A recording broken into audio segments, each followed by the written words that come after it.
আল্লাহ আল্লাহ আল্লাহ আল্লাহ আল্লাহ আল্লাহ লা ইলাহা ইল্লাল্লাহ লা ইলাহা ইল্লাল্লাহ লা ইলাহা ইল্লাল্লাহ মুহাম্মাদুর রাসূলুল্লাহ সাল্লাল্লাহু আলাইহি ওয়াসাল্লাম।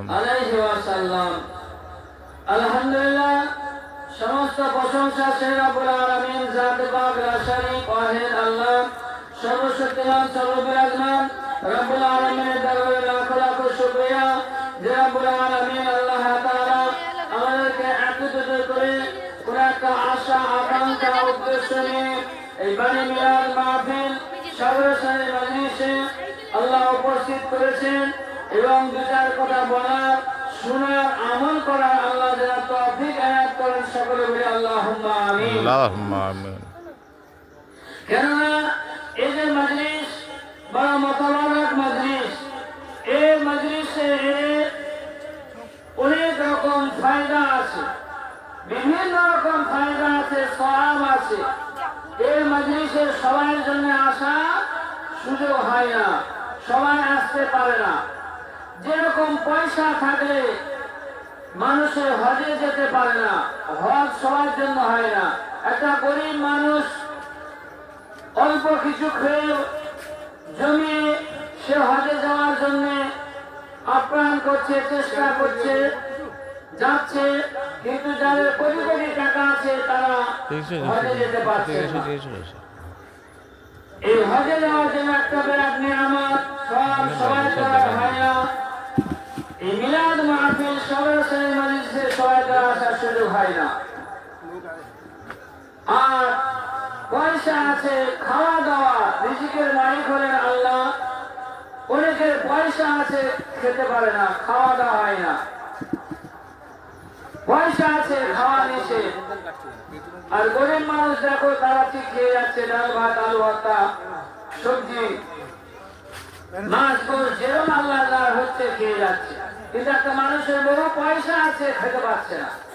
তাহলে খাওয়া আল্লাহর হাত, ইবাদত, হজে যাওয়া আল্লাহর নিয়ামত, দান খায়রাত করা আল্লাহর নিয়ামত, এ সবার দ্বারা হয় না। পয়সা আছে, দান করতে পারবে না, বুঝতে না। এখন কিছু কিছু রেস্তোরাঁ আওয়াজ হয়ে গেছে লোক দেখানো, দান নয়, নেকি নয়। ও যাচ্ছে, আমাকে যেতে হবে। ও কোরবানি করেছে, 25,000 টাকা দিয়েছে, আমাকে 30,000 দিতে হবে। এটা লোক দেখালে এটা দান হবে? দান হবে? কেউ যদি মনে করে ও 25,000 দিচ্ছে, আমাকে 30,000 দিবে, তার মনের মধ্যে যদি এটা আসে, তার কোরবানি দেওয়া হবে? হবে না, এ সব পাবে না। তো দান খায়রাত এও একটা আল্লাহর নিয়ামত, সবার দ্বারা হয় না। ওই হালাল বুয়ালা মেরে দেবো। এই জলসার মজলিস, ওয়াজের মজলিস এত আশা সবার দ্বারা সুযোগ হয় না। কারণ আল্লাহ রাসূল বলেছেন, যখন কোন জায়গা আল্লাহ রাসূলের কথাবার্তা হয়, সেই জায়গাতে আল্লাহ রহমতের ফেরেশতা আসমান থেকে অবতীর্ণ হয়। তারাও মজলিসে সেই দরুদ শরীফ, কলমা শরীফ পড়তে থাকেন এবং যখন দোয়া খায়ের হয়ে যায়, যারা মজলিসে থাকে তাদের বাপ মার নাম নিয়ে তারা আল্লাহর দরবারে, আল্লাহর আরশে আজমে পৌঁছে যায়। বলুন সুবহানাল্লাহ। সুবহানাল্লাহ। যে বান্দা বান্দি এই জলসার উদ্দেশ্য করে বাড়ি থেকে বের হবে, একটা কদম ফেলবে, 10টা করে নেকি নামায় আমার লেখা হবে, 10টা করে গুনাহ মুছে দেওয়া হবে। বলুন সুবহানাল্লাহ। সুবহানাল্লাহ। যতক্ষণ বসে থাকবেন ততক্ষণ আল্লাহ সব লিখবেন। একবার সুবহানাল্লাহ বললেন, 30টা নেকি আল্লাহ নামায় আমার লিখবেন। আপনি জলসার উদ্দেশ্যে, সরাসরি উদ্দেশ্যে, মিলাদের উদ্দেশ্যে আল্লাহ পাক কালামুল্লাহ শরীফ তেলাওয়াত হয়েছে, এই দোয়ায় শামিল হওয়ার জন্য আপনি নিয়ত করে ঘর থেকে বেরোলেন, সব পেতে থাকবেন। যদি রাস্তায় মওত হয়ে যায়, আপনার মওত আর শহীদি মওত হবে, জান্নাতে হবে। বলুন সুবহানাল্লাহ। সুবহানাল্লাহ। অবশেষ একটা কিছু তাবারকও আল্লাহ খাওয়াবেন। কি? তাহলে এতগুলো ফায়দা আছে। আর একটা খারাপ কাজে যাবেন, এবং যদি নেকির কাজে 5টা লোককে যদি আপনি সাথে করে ডেকে নিয়ে আসেন, তাহলে আপনি নেকি পাবেন। তারা যে নেকি করছে তারাও আপনি ডেকে নিয়ে এলেন, তারা শুনলো, তারাও নেকি পেল। আবার তাদের থেকে 10টা করে নেকি আপনিও পাবেন। বলুন সুবহানাল্লাহ। সুবহানাল্লাহ। তাহলে বলা যে লোক দেখেছে তারা আমি যাবো আমার নেকি নিয়ে নেবে। আল্লাহ দরবারে নেকির অভাব আছে? কমি আছে কিছু? কমি নাই। বলছে বান্দা তোমরা নেকির কাজে ডাকো, আহ্বান করো, যাকে ডাকবে সেও সব পাবে, তুমি দেখেছো তুমিও সব পাবে। বলুন সুবহানাল্লাহ। সুবহানাল্লাহ। তাহলে কতদিন থেকে ফায়দা সব। আর আপনি একটা গুনার কাজে বেরোবেন, কোন যাত্রা, সিনেমা, বাইস্কোপ, থিয়েটার, মেলা, উৎসবে আপনি ফাংশনে যাওয়ার নিয়ত করে আপনি ঘর থেকে বেরোবেন, আপনার একটা করে কদম পাউড়ি ফেলবেন, 10টা করে গুনাহ লেখা হবে। রাস্তায় যদি মওত হয়, আসতে যেতে যদি মওত হয়, সে মওতটা কি হবে? বেঈমানের সাথে হয়ে যাবে, ঈমান হারা হয়ে মওত হবে, জাহান্নামের খোরাক হবে। আর আপনি গেলেন, আপনি তো জাহান্নামের খোরাক হবেন।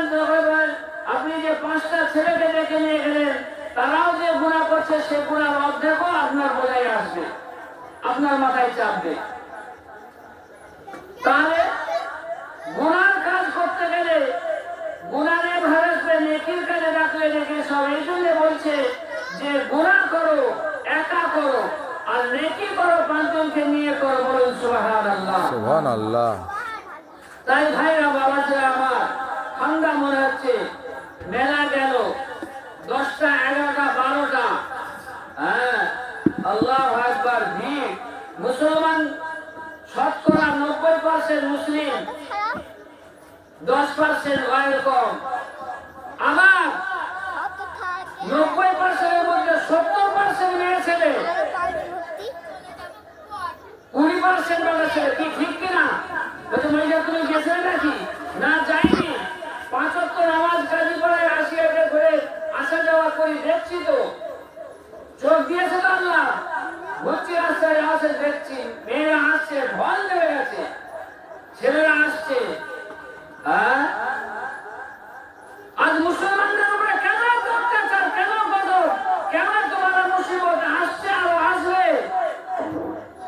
আমরা চিন্তা করতে পারিনি। আমরা দুনিয়ার মায়ায় পড়ে হই হই হই হই করে আজ কাটিয়ে দিচ্ছি, জানছি খুব মজায় আছি। বাহ, এত সোজা জিনিস নয়। ইসলামটা এত সোজা নয়, শরীয়তটা এত সোজা নয়। সোনা অনেক মূল্যবান। সোনা অনেক মূল্যবান। এখন মানুষকে মেয়ে ছেলের কাছে রাখবেন, সোনা নেই, গিলতি সব কানে, নাকে, হাতে, গলায় বালা করে ঘুরছে, সোনার মতো দেখতে। কি সোনা? সোনা নয়, গিলতিতে ভর্তি হয়ে গেছে। আসল সোনা সবার দ্বারাই হয়নি। কি আছে? আজকাল মেয়েরা যে সব পরে বেড়াচ্ছে সোনার মতো, হাত ভর্তি করে নাকে, কানে, গলায় দাঁড়ায় দিয়ে সব গিলতি। হ্যাঁ, এই জন্য কবি বলছেন বেহেশতে গেলুকে আদম আল্লাহ, বেহেশতে গেলুকে আদম আল্লাহ, ঘুরিয়া ফিরিতেছিল জায়গা পায়খানা। আইসা তো হুকুম হলো ইলাহি রাব্বানা, পায়খানার জায়গা হলো দুনিয়াতে ঠিকানা। দুনিয়ার পায়খানায় পড়ে এমনই মজা মাজরি, গিলতি চটক দেখে সোনা ভুলে গেলি। কি কবি বলছে? আদম মা হাওয়া আলাইহিস সালাম বেহেশতের মধ্যে আছে। বহু ঘটনা, শয়তানের চক্রান্ত, ধোঁকা, সবই আল্লাহর খেলা। কি খেয়ে দিল, পেট কোনাতে আরম্ভ হয়ে গিয়েছে, পায়খানার তলব হচ্ছে, বেহেশতি পোশাক খুলে পড়ে গেল। এমন সময় সতর ঢাকার জন্য বাবা আদম মা আলাইহিস সালাম ছুটছেন গাছের পাতার কাছে। গাছের ডাল হয়ে পাতা হয়েছে, গাছ দূষিত হয়ে যাচ্ছে, পাতা দিচ্ছে না। কেতাবের মধ্যে লিখেছেন, কে বলছেন কুল পাতা, কে বলছে আশির পাতা। দিয়ে সতর রেখে বেশিরভাগ বাচ্চা বলছে ফুল পাতা। আদম আলাইহিস সালাম তিনটে, মা আলাইহিস সালাম পাঁচটারে সতর রেখেছিলেন। পায়খানা তোলা বড় পেট করার কারণে আল্লাহ বলছেন আদম এটা বেহেশত, এটা পায়খানার জায়গা নয়, পায়খানার জায়গা হলো দুনিয়া, যাও চলে যাও দুনিয়ায়। তাই সেখান থেকে বাবা আদম মা আলাইহিস সালাম ভক্তের কথা বলছে। পাঠিয়ে দিলেন। আমার ভাইরা বাবাজিরা, এতটুকু ভুল আদম আলাইহিস সালাম গুনাহ করেনি, অন্যায় করেনি, পাপ করেনি। আল্লাহ হযরত আদম আলাইহিস সালাম ইবাদতের মধ্যে মশগুল ছিলেন, ইবাদতের মধ্যে মশগুল ছিলেন এবং সময় পিপাসা ভাব হলো। মা আলাইহিস সালামকে বললেন, মা পানি দাও, পানি দাও, পিপাসা লেগেছে, খাবার পানি দাও। ওই সুযোগে, ওই মুহূর্তে, ওই সুযোগ সময়ে সদ্ব্যবহার করে নিলেন মা আলাইহিস সালাম। ওই গন্ধম ফল পেটে গ্লাসে শরবত করে নিয়েছে আর বাবা আদম আলাইহিস সালামের সামনে ধরলেন, রাখলেন। এমন সময় বাবা আদম আলাইহিস সালাম জিজ্ঞাসা আর করে না। এমন সময় পানিটা, শরবতটা পেয়ে নিলেন, খেয়ে নিলেন। খাবার সঙ্গে সঙ্গে পেট ফুলাতে আরম্ভ হয়ে গিয়েছিল।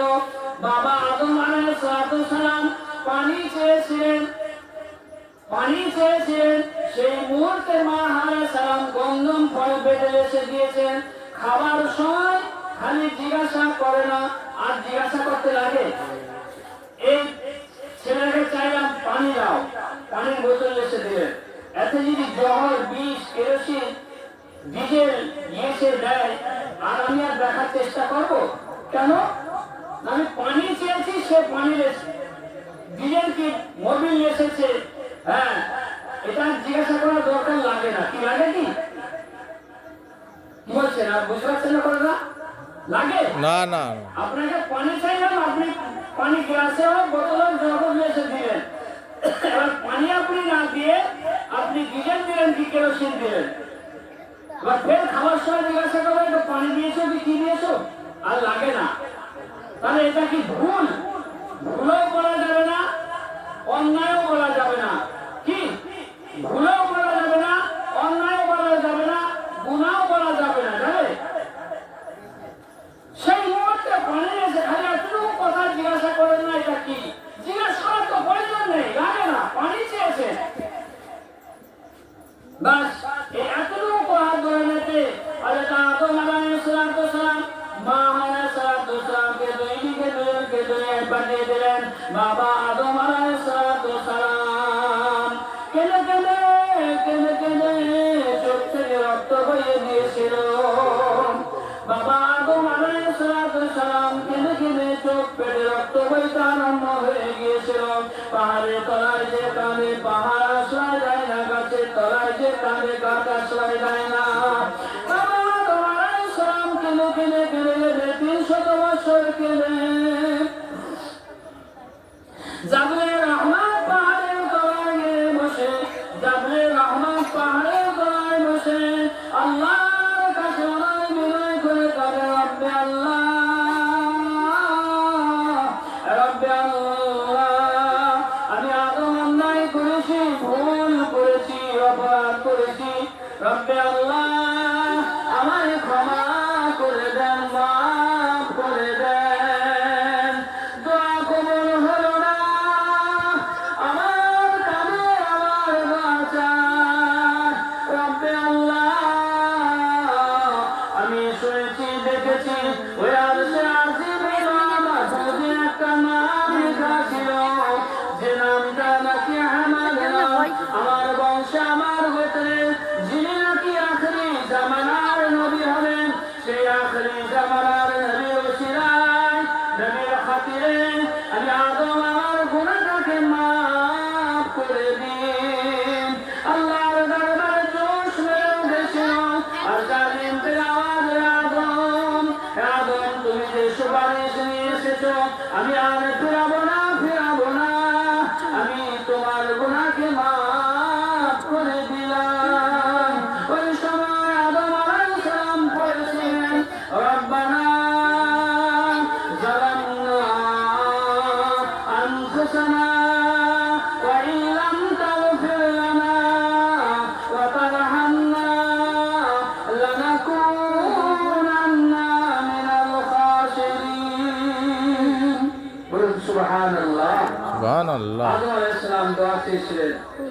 আমার হাবিবুল্লাহর খাতিরে আদমের গুনাহ মাফ করেছিলেন। আমরা সেই হাবিবের উম্মত, যে নবী নাকি আমাদের জন্য ৬৩ বছর জীবনে এমন একটা দিন যায়নি, নজির নেই, যে ভালো মন্দ করে পেট ভরে আরাম করে খেয়েছেন, এমন একটা রাত যায়নি ৬৩ বছর জীবনে যে আরাম করে গভীর বিছানায় আনন্দ করে খুশি হয়ে আরাম করে ঘুমিয়েছেন, এরকম একটা রাতও যায়নি। আর আরাম করে পেট ভরে ভালো মন্দ বিরিয়ানি পোলাও করে বিভিন্ন রকম নিয়ে খেয়েছেন পেট ভরে, এরকমও একটা নজির নাই। নবী আমার ৬৩ বছর জীবনে শুরু থেকে নিয়ে মায়ের পেট থেকে এসেছেন উম্মতি উম্মতি করে, আজ মদিনার সবুজ গম্বুজের নিচে ওরে বলেন নবী আমার ঘুমিয়ে আরাম করেনি। নবী আমার এখনো আমাদের জন্য ইয়া রাব্বি হাবলি উম্মতি উম্মতি করে কাঁদছেন, বলেন সুবহানাল্লাহ। কাল হাসরে কাঁদবেন, মিজানে কাঁদবেন, কেউ কাঁদার মতো সুপারিশের মতো কেউ থাকবে না, যে যার নিয়ে পেরেশানি থাকবে। একমাত্র আমার আপনার নবী হাবিবুল্লাহ জনাবে মুহাম্মদুর রাসূলুল্লাহ সাল্লাল্লাহু আলাইহি ওয়াসাল্লাম, তিনি একমাত্র সুপারিশের কান্ডারি হবেন, আমাদের জন্য সুপারিশ করবেন, বলেন সুবহানাল্লাহ। সুবহানাল্লাহ। কি নজির, কি নবী ছিলেন, কি নবী আমরা পেয়েছি, যে নবীর খাতিরে ওসিলায় আদম আলাইহিস সালামের ওনাকে আল্লাহ দোয়াকে কবুল করে নিলেন। আজ আমরা বিনা দোয়াতে পেয়েছি, কিন্তু আমাদের কপাল ফাটা। আজ সেই নবী ভোলা, রসুল ভোলা, শরীয়ত ভোলা, কোরআন ভোলা। তাই আমার ভাইরা বাবারা হাত ধরে বলি, একটু সাবধান হন। দুনিয়া করে দুনিয়ার পাগল হয়ে যাবে না, একটু শরীয়ত পান্থী হন, আল্লাহ আল্লাহ রসুলের দিকে ধাবিত হন। আমার আপনার নবী কি কষ্ট জীবন ছিল, তিনি চাইলে দোয়া করলে এত কষ্ট হয়েছে। ওহদের ময়দানে, তায়েফের ময়দানে ইসলাম বাণী প্রচার করতে গিয়ে তায়েফবাসীরা এত আঘাত করেছিল, এত পাথর মেরেছিল, নবী আমার শরীর থেকে ফেটে ফেটে রক্ত রঞ্জিত হয়ে গিয়েছিল, বেহুশ হয়ে পড়ে গিয়েছিল। অজ্ঞান অবস্থায় ইহুদি বেঈমানেরা, মুশরিকেরা আর কুকুর বলে দিয়েছে আমার নবীর চেহারাতে শরীরে ফেলে চাপা দিয়ে বলে নবীর নাম নিশানা মিটিয়ে দিয়েছি, বলে পাগলের নাম মিটিয়ে দিয়েছি। ইহুদি নাসারা বেঈমানেরা মুশরিকেরা চলে গেল হাসতে হাসতে হরি করতে করতে, আমার নবী আছে কবর খেয়ে পড়ে আছে। এমন সময় আমার আল্লাহর কাছে বললাম, আল্লাহ বলেন জিবরাইল নাও চলে যাও, মিকাইল ইসরাফিল তোমরা তাড়াতাড়ি যাও, যে আমার নবী এত কষ্ট বেহুশ অবস্থায় এত আঘাত করেছে, রক্ত শরীর থেকে রক্ত হয়ে যায়, বেহুশ হয়ে পড়ে আছে, যাও তাড়াতাড়ি চলে যাও। মালায়েকা ফেরেশতারা এসে জিবরাইল আলাইহিস সালাম এসে আর স্মরণ করলেন, হুশ ফিরালেন। মিকাইল আলাইহিস সালাম এসে পানি দিয়ে গোসল করিয়ে দিলেন, ধীরে পরিষ্কার করে দিলেন। আজরাইল আলাইহিস সালাম এসে দাঁড়িয়ে আছে, পানি ফেরেশতা এসে দাঁড়িয়ে, ইয়া রাসূলুল্লাহ, ইয়া হাবিবাল্লাহ, এত কষ্ট মুশরিকরা বেদুইনরা আপনার উপরে করেছে, অত্যাচার করেছে, তায়েফবাসীরা করেছে। ইয়া রাসূলুল্লাহ, ইয়া হাবিবাল্লাহ, আমি পাহাড়ি ফেরেশতা, আমাকে একবার অনুমতি দেন, আমাকে একবার হুকুম দেন, আমি নদীর থেকে পাহাড় নিয়েছে ওই তায়েফবাসীদেরকে চিপটিয়ে দেবো, ছাতু করে দেবো, ভাত্তা করে দেবো, ছেড়ে ফেলবো, আপনি খালি একবার আমাকে অর্ডার দেন। মিকাইল ফেরেশতা বলেন, ইয়া রাসূলুল্লাহ, ইয়া হাবিবাল্লাহ, আপনি খালি একটু আমাদেরকে হুকুম দেন, আপনি আমাকে অর্ডার দেন, আমি পানি বর্ষণ করে এদেরকে সমুদ্রের তলে ভাসিয়ে দেবো, পানিতে ডুবিয়ে তছনছ করে দেবো, শেষ করে দেবো, আপনি একবার বলেন। আমার আপনার নবী অনুষ্ঠান এসে যেটা হাত তুলে আল্লাহর কাছে আরজু করে বলেছিলেন, রব্বে আল্লাহ, রব্বে আল্লাহ, আমি নবী মুহাম্মদ বলে এরা চিনতে পারে না, বলতে পারে না, আল্লাহ তুমি এদেরকে ধ্বংস করো না, আল্লাহ তুমি এদেরকে ধ্বংস করো না, মেরো না, ডুবিয়ে মারো না, আল্লাহ এদেরকে তুমি হেদায়েত করো, এরা যদি না হেদায়েত হয় এদের ছেলেকে তুমি হেদায়েত করো।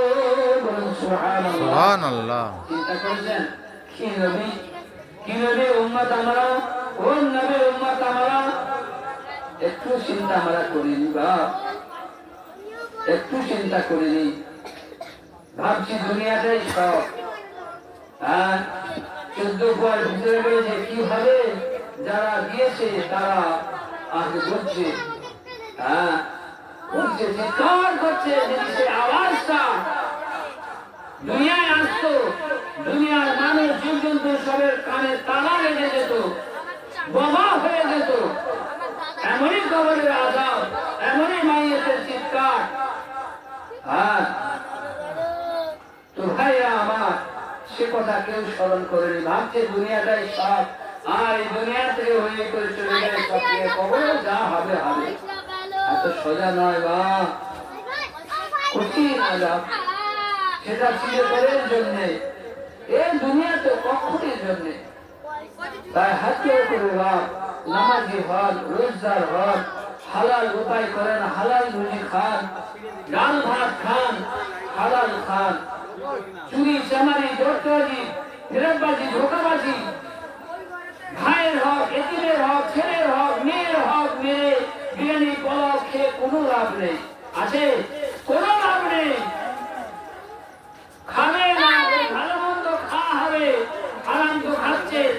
এতিমের হক মেরে, ভাইয়ের হক মেরে, ছেলের হক মেরে খাচ্ছে, পাড়া প্রতিবেশীর হক মেরে খাচ্ছেন, খারাপ তো হারাম হচ্ছে, ওহে বেরিয়ে যাচ্ছে কবরে কঠিন আযাব।